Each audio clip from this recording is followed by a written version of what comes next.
Welcome back students. Next video के साथ मैं पप्पू खान। हम लघु बीजाणु ध्वनि की संरचना के बारे में पढ़ रहे थे, परागकण की संरचना के बारे में पढ़ रहे थे। तो परागकण की संरचना से संबंधित कुछ हमारे पास टेक्निकल टर्म्स हैं, जैसे कि प्रोयूबिस्काय। प्रोयूबिस्काय जो होती है, ये क्या होती है? परागकण के जो बाहरी सतह होती है, परागकण की जो बाहरी सतह होती है, तो हम कह सकते हैं परागकण जो होता है उसकी बाहरी सतह, और हम ये कह सकते हैं कि जो टेपिटम है, टेपिटम, इस टेपिटम की जो कोशिका होती है उनसे विशिष्ट प्रकार की वसीय प्रकृति के पदार्थ या वसीय प्रकृति की गोलाकार संरचना पाई जाती है। उन वसीय प्रकृति की गोलाकार संरचनाओं को क्या बोलते हैं? हम प्रोयूबिस्काय कहते हैं। वसीय प्रकृति की गोलाकार संरचना, वसीय प्रकृति की गोलाकार संरचना होती है, क्या कहलाती है? वो प्रोयूबिस्काय कहलाती है। ठीक, नेक्स्ट हम बात करते थे कि स्पोरोपोलिन।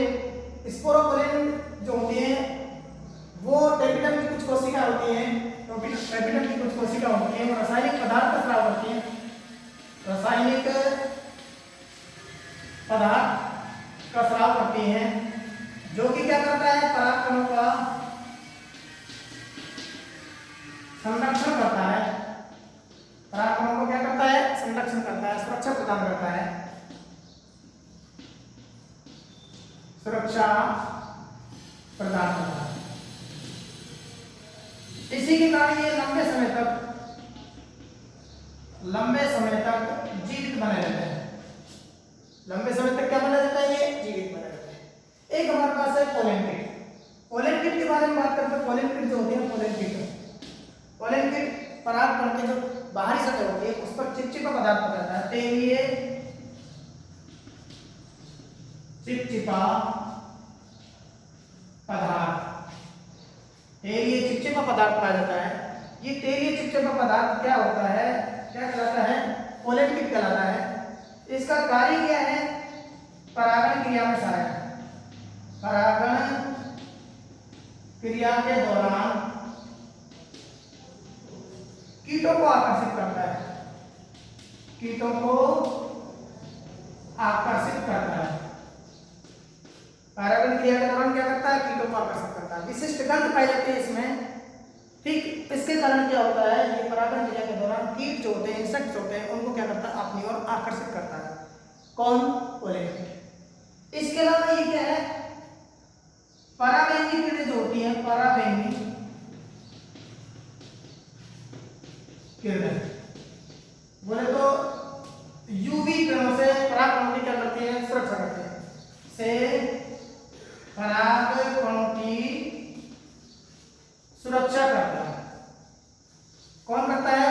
पोलन किट करता है। ठीक, यहां पर हम बात करते हैं आगे नेक्स्ट पराग स्फुटन के प्रकार। जो परागकोश होता है उसके स्फुटन के प्रकार होते हैं, परागकोश के स्फुटन के प्रकार होते हैं।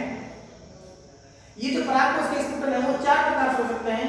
एक होता है अनप्रस्थ, जो कि किस में पाया जाता है? तुलसी में पाया जाता है। एग्जांपल याद करने वाली बात है कि परागकोश का स्फुटन जो होता है अनप्रस्थ किस में पाया जाता है? तुलसी के अंदर पाया जाता है। लंबकोश जो परागकोश स्फुटन होता है वो किस में पाया जाता है? धतूरा और कपास के अंदर पाया जाता है। छिद्र में जो होता है, जो परागकोश स्फुटन होता है वो किसके अंदर होता है? मकोई के अंदर होता है। और कपाटी प्रकृति का जो प्रस्फुटन पाया जाता है वो किसमें पाया जाता है? बारबेरी में पाया जाता है। तो ये हमने अभी बात की थी प्रोयूबिस्काय के बारे में, स्पोरोपोलिन के बारे में, पोलन किट के बारे में, परागकोश प्रस्फुटन के बारे में। नेक्स्ट हम डिस्कस करते हैं यहाँ पर जो है पराग उत्पाद। जो परागकण होते हैं वो विशिष्ट प्रकार के संरक्षण पाए जाते हैं। पोषकता की दृष्टि से ये प्रचुर होते हैं, इस कारण इन्हें पोषक सप्लीमेंट के रूप में लिया जाता है। किसके रूप में लिया जाता है? पोषक सप्लीमेंट के, पोषक पूरक के रूप में लिया जाता है, सप्लीमेंट के रूप में लिया जाता है। जो एथलेटिक्स होते हैं, मतलब जो खिलाड़ी होते हैं, खिलाड़ी हैं, धावक हैं, उनको क्या है? ये पराग सीरप के रूप में, पराग सीरप के रूप में दी जाता है। क्या? पराग उत्पाद, पराग उत्पाद। जो पराग उत्पाद होते हैं, पराग के अंदर क्या होता है? विशिष्ट पोषक पदार्थ पाए जाते हैं, विशिष्ट पोषक पदार्थ पाए जाते हैं जो स्वास्थ्य की दृष्टि से और शक्तिवर्धक होते हैं। कैसे होते हैं ये? शक्तिवर्धक होते हैं, स्वास्थ्य की दृष्टि से महत्वपूर्ण होते हैं और शक्तिवर्धक होते हैं, जिसके कारण क्या है, इनको किसके लिए दिया जाता है? खिलाड़ी के लिए दिया जाता है, धावकों के लिए दिया जाता है, घोड़ों के लिए दिया जाता है, घोड़ों के लिए भी दिया जाता है इसको। ठीक है, तो यहां पर हमने पराग उत्पाद के बारे में बात की। एक होता है पराग एलर्जी। पराग कणों से एलर्जी उत्पन्न होती है। एलर्जी एक तरह से क्या होता है? हाइपर सेंसिटिविटी होती है, हमारी बॉडी की हाइपर सेंसिटिविटी होती है। मतलब किस पदार्थ की उपस्थिति के कारण हमारी बॉडी सक्रिय हो जाती है, एंटीबॉडी का निर्माण करने लग जाती है, बेवजह एंटीबॉडी का निर्माण करने जाती है। तो इस कंडीशन को क्या कहते हैं? एलर्जी कहते हैं। तो कुछ पादपों के जो परागकण होते हैं, उन परागकणों में विशिष्ट प्रकार की प्रोटीन पाई जाती है। वो एनवायरमेंट में क्या होती है? फैलती है और आर्द्रता के कारण क्या है? एक दूसरे के संपर्क में आती है, जिसके कारण क्या है? वो एलर्जी उत्पन्न करती है, जिसे क्या कहते हैं? पराग एलर्जी कहते हैं। क्या बोलते हैं? पराग एलर्जी। परागकण की जीवन क्षमता, वाइबिलिटी क्या है? कि परागकणों की वाइबिलिटी, तो परागकणों की वाइबिलिटी जो होती है वो किस पर निर्भर करती है? तापमान पर निर्भर करती है, आर्द्रता पर निर्भर करती है।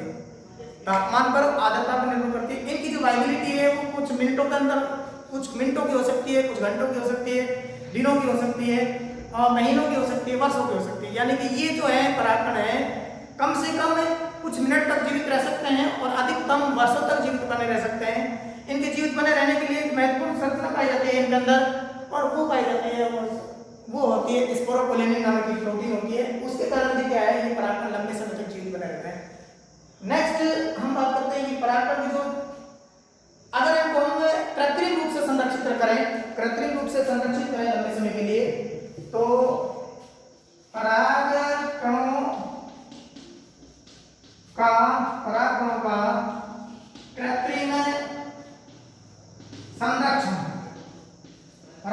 कृत्रिम संरक्षण जो किया जाता है वो लिक्विड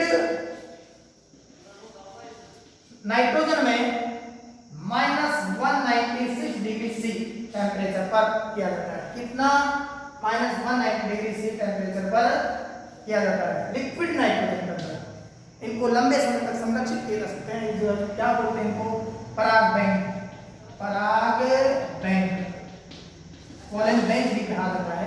तो वहां पर क्या होता है? परागकणों को किसमें रखा जाता है? लिक्विड नाइट्रोजन, तरल नाइट्रोजन के अंदर रखा जाता है। कितने डिग्री टेम्परेचर पर रखा जाता है? -196 डिग्री सेल्सियस टेम्परेचर पर रखा जाता है। ठीक है, जो विलुप्त हो रही है प्रजातियां, उनके परागकणों को भविष्य के लिए कृत्रिम रूप से संरक्षित किया जा रहा है और उसमें हम लो टेम्परेचर पर उनको संरक्षित कर रहे हैं। इसे क्रायो प्रिजर्वेशन भी कहा जाता है। क्या कहा जाता है इसको? Cryo preservation. क्या कहा जाता है इसको? Cryo preservation. बहुत इंपॉर्टेंट टेक्निकल टर्म्स है क्रायो प्रिजर्वेशन। निम्न ताप पर जन्य द्रव का जो संरक्षण किया जाता है वो क्या कहलाता है? Cryo preservation. ठीक है, अब हम बात करते हैं इन टेक्निकल टर्म्स के बाद में नरयुग्मोद्भिद का विकास और संरचना। नरयुग्मोद्भिद का विकास एवं संरचना। नरयुग्मोद्भिद के विकास में हम देखते हैं नरयुग्मोद्भिद का विकास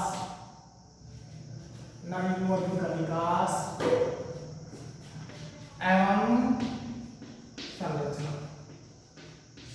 नरयुग्मोद्भिद के विकास एवं संरचना के बारे में।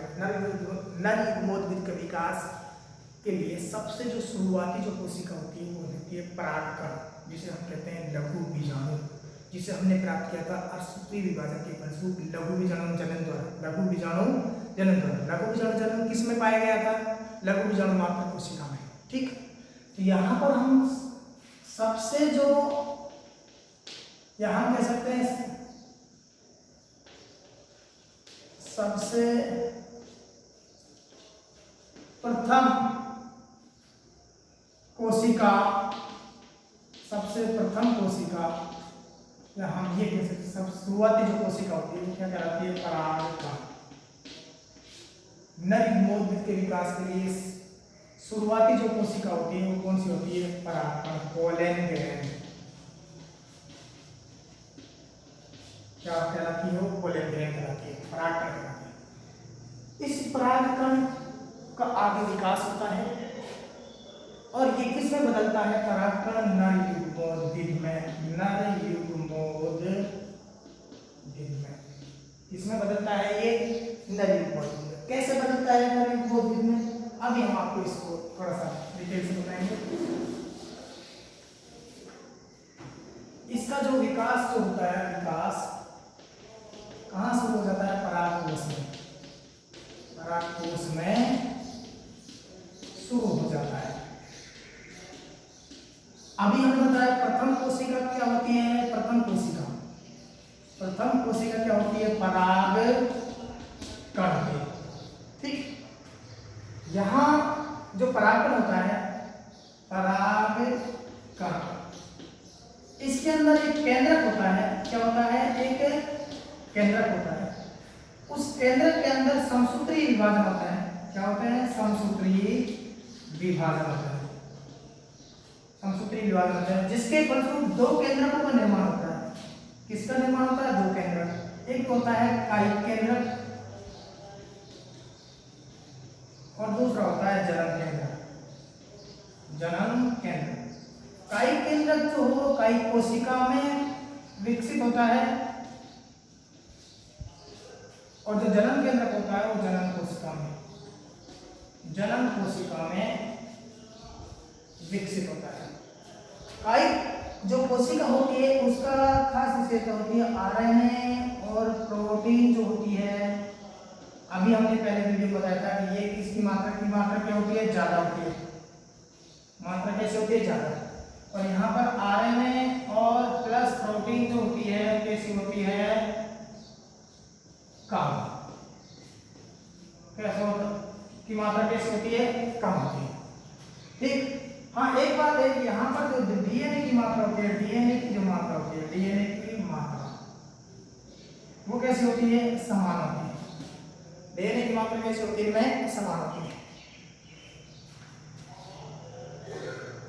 परागकण जो होता है उसके अंदर एक केंद्रक होता है। केंद्रक में समसूत्री विभाजन हुआ जिसके फलस्वरूप दो केंद्रक बने, कायिक केंद्रक और जनन केंद्रक। कायिक केंद्रक से कायिक कोशिका विकसित हुई, जनन केंद्रक से जनन कोशिका विकसित हुई। अब आगे चलकर क्या होता है? ये जो कायिक कोशिका होती है इसका जो केंद्रक होता है वो कहलाता है नलिका केंद्रक। क्या कहलाता है?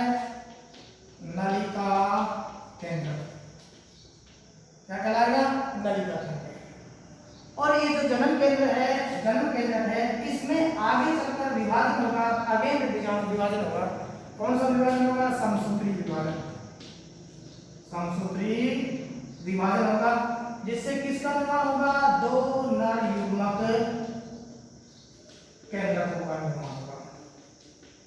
किसका निर्माण होगा? दो नर युग्मक केंद्रकों का निर्माण होगा। ये जो दो नर युग्मक केंद्रक होते हैं ये आगे चलकर निषेचन क्रिया में भाग लेते हैं। किसमें भाग लेते हैं? निषेचन क्रिया में भाग लेते हैं।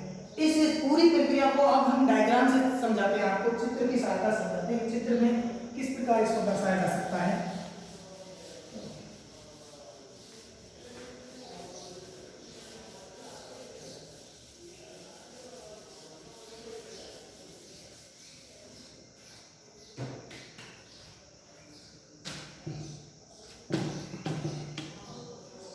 देखो ये हमारे पास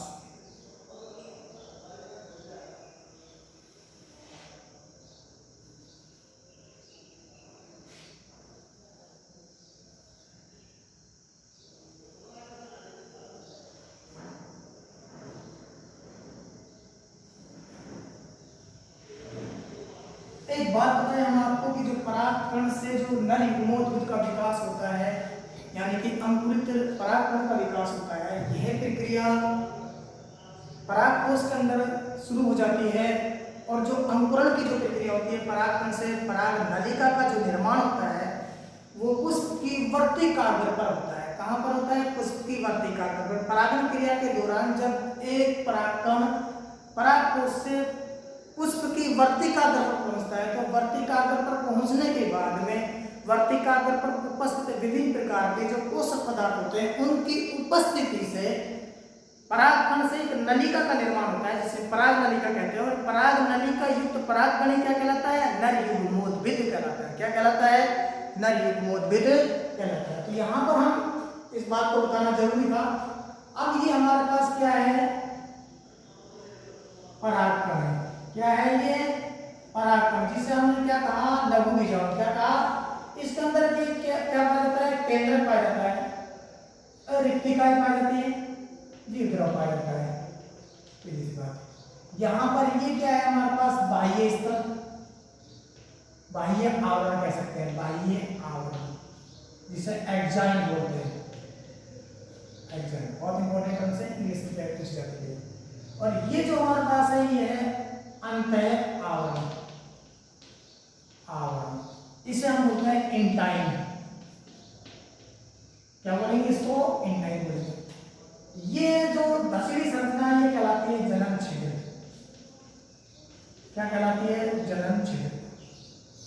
जर्मिनल पोर। क्या कहलाती है? जर्मिनल पोर। ये अलंकृत आवरण है, अलंकृत आवरण, बाह्य आवरण है, अलंकृत। ठीक है। ये जो हमारे पास है ये है रिक्तिका। कौन सी संरचना दिखाई दे रही है? रिक्तिका दिखाई दे रही है। ठीक है। और सबसे इंपॉर्टेंट जो संरचना है वो है केंद्रक, केंद्रक, न्यूक्लियस। ठीक, ये हमारे पास फर्स्ट स्टेज है। अब हम बात करते हैं सेकंड स्टेज पर। सेकंड स्टेज में क्या होता है? ये जो केंद्रक होता है ये समसूत्री विभाजन करता है। समसूत्री विभाजन करने के पश्चात ये कितने में डिवाइड हो जाता है? ये दो केंद्रक में डिवाइड हो जाता है। कितने केंद्रक में डिवाइड हो जाता है? ये दो केंद्रक में डिवाइड हो जाता है। एक बड़ा केंद्रक और एक छोटा केंद्रक, इस प्रकार डिवाइड होता है। ये हमारे पास बाह्य आवरण,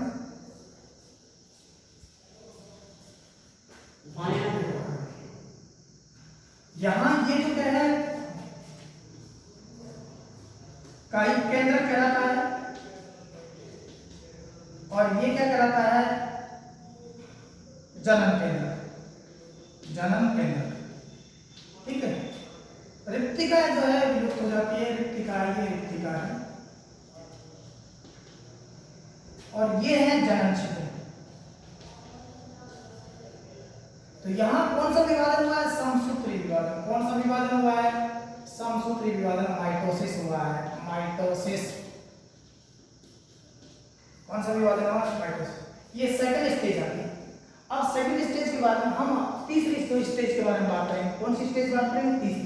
तीसरी के अंदर जो ये कोशिका है, परागकण है, जो कोशिका के बोले तो कैसे होता है? परागकण होता है। इस परागकण के अंदर दो कोशिकाएं स्पष्ट रूप से बन जाती है। इस प्रकार दो कोशिका बन जाती है, एक तो ये है और एक ये है। ठीक है।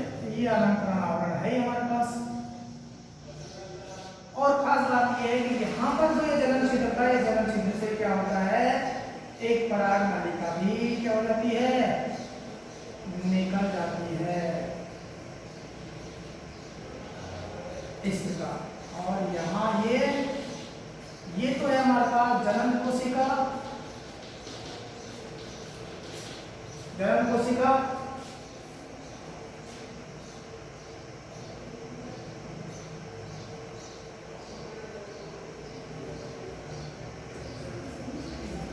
और ये है कायिक कोशिका। कौन सी कोशिका है? कायिक कोशिका। ठीक, जनन कोशिका और कायिक कोशिका। और ये है हमारे पास पराग नली, पराग नली। कौन सी स्टेज आएगी? ये थर्ड स्टेज आएगी। यहाँ पर क्या होता है? जो जनन कोशिका होती है, जनन कोशिका होती है मसूराकार होती है। मसूराकार यानी कि लेंटिकुलर से। ठीक, ये कैसे होती है? बड़ी कोशिका होती है। और ये कैसे होती है? छोटी कोशिका होती है। जैसा कि हमने बताया कि डीएनए और आरएनए, डीएनए जो होता है, डीएनए तो इनमें क्या होता है? समान मात्रा में, बट यहाँ पर जो होता है आरएनए और प्रोटीन ज्यादा, और यहाँ पर जो डीएनए आरएनए और प्रोटीन कैसे होता है, कम होता है। नेक्स्ट तीसरी स्टेज पर अब आती है चौथी स्टेज के अंदर क्या होता है, ये जो काई कोशिका है, ये काई कोशिका मूव करती है और कहां पहुंच जाती है, परागनलिका के अंदर पहुंच जाती है। तो यहां पर हम देखते हैं, ये संरचना देखते हैं इस प्रकार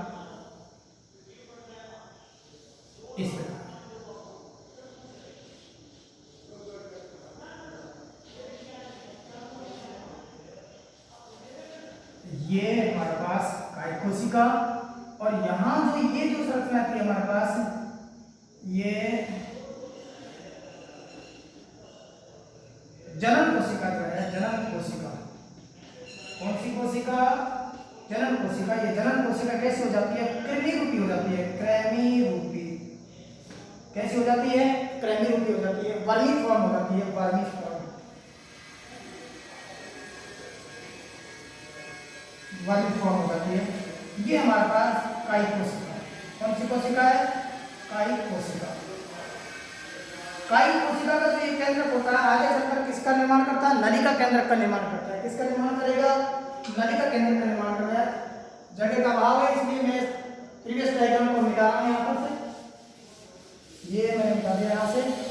और अब नेक्स्ट स्टेज जो थी हमारे पास, वो नेक्स्ट स्टेज तो चल रही है हमारे पास, ये फोर्थ स्टेज आ गई। नेक्स्ट स्टेज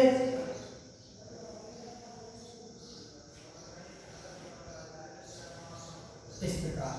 अब यहाँ पर ये जो काई कोशिका होती है उसका जीवचक्र समाप्त हो जाता है, जीवचक्र समाप्त हो जाता है कि नलिका केंद्रक के निर्माण में प्रयुक्त हो जाता है। इसका जो पोषक पदार्थ होते हैं केवल क्या बन जाता है, केंद्रक बच जाता है, जिसे कहते हैं नलिका केंद्रक, नलिका केंद्रक, ट्यूब न्यूक्लियस, क्या बोलेंगे इसको, ट्यूब न्यूक्लियस, नलिका केंद्रक। और यहाँ पर अब जो हमारे पास ये जो कोशिका थी, ये कौन सी कोशिका, जनन कोशिका, ये डिवाइड होती है। कौन सा विभाजन करेगी, समसूत्री विभाजन करेगी, और क्या बनाएगी, दो नर युग्मक बनाएगी, दो नर युग्मक केंद्र बनाएगी। कितना नर युग्मक केंद्र बनाएगी, दो नर युग्मक केंद्र बनाएगी। ये जो हमारे पास है दो नर युग्मक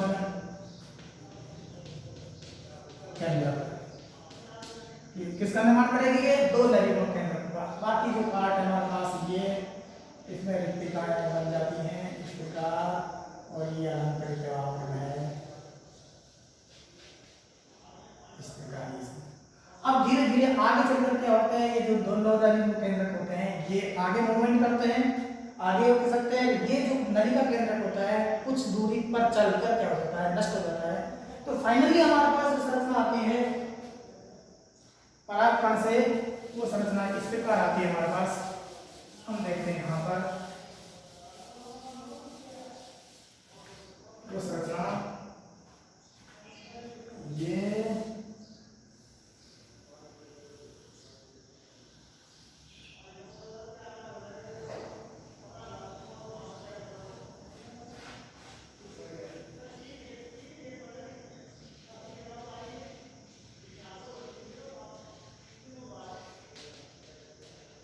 रिक्तिकाएं बहुत सारी इसके अंदर ही खाली होता है। इसके अंदर ये जो केंद्रक होता है, ये केंद्रक होता है, और ये केंद्रक होता है।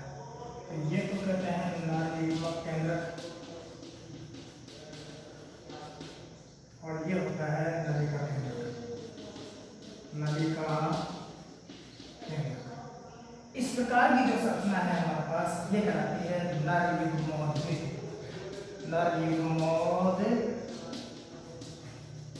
मैं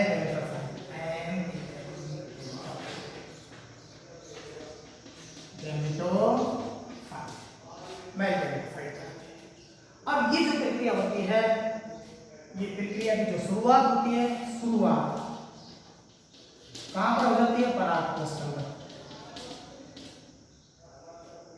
अंकुरण कहां होता है,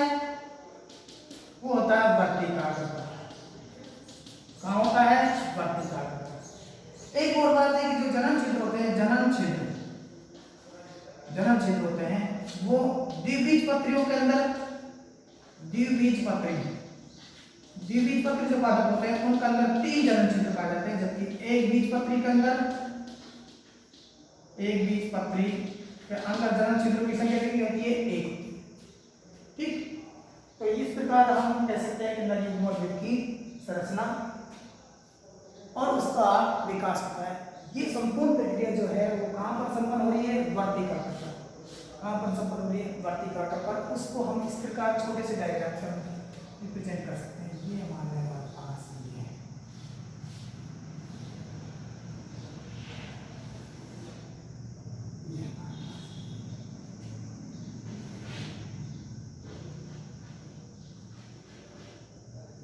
यहाँ पर बहुत से परागकण है। एक परागकण जो हमारे पास वो क्या है? अंकुरित है। ये 1 2 3, ठीक, यहाँ पे ये तीसरा होता है और ये 2 क्या होते हैं? नरयुग्मक केंद्र। और ये क्या है? वर्तिका। ये क्या है? वर्तिका। ये पराग नली और ये अंडाशय। ये है हमारे पास बीजाणु। इस प्रकार हम यहाँ देखते हैं। ये अंकुरित क्या है? ये अंकुरित परागकण। ठीक है दोस्तों, तो स्टूडेंट्स हमने अब तक आपको ये बताया कि नर युग्मोद्भिद की संरचना और विकास की घटनाक्रम को समझाया है। देखते हैं टाइम कितना रहा है, उसके बाद यहाँ पर चलते हैं। ओके, आज इतना ही नर युग्मोद्भिद विकास और उसकी संरचना। इस वीडियो में आपको किसी प्रकार की कोई डिफिकल्टी लगती है, कोई कठिनाई आती है, कोई टॉपिक समझ नहीं आ रहा है, कोई कॉन्सेप्ट समझ में नहीं आ रहा, तो कमेंट बॉक्स में इसके बारे में लिखिए। अच्छा है तो भी लिखिए, और अगर समझ नहीं आया, कुछ समझ नहीं आया, तो उस टॉपिक को भी लिखिए कि इसमें से ये कॉन्सेप्ट हमारा समझ नहीं आया। ठीक है, लाइक करिए, शेयर कीजिए, सब्सक्राइब कीजिए मेरे चैनल को। ओके।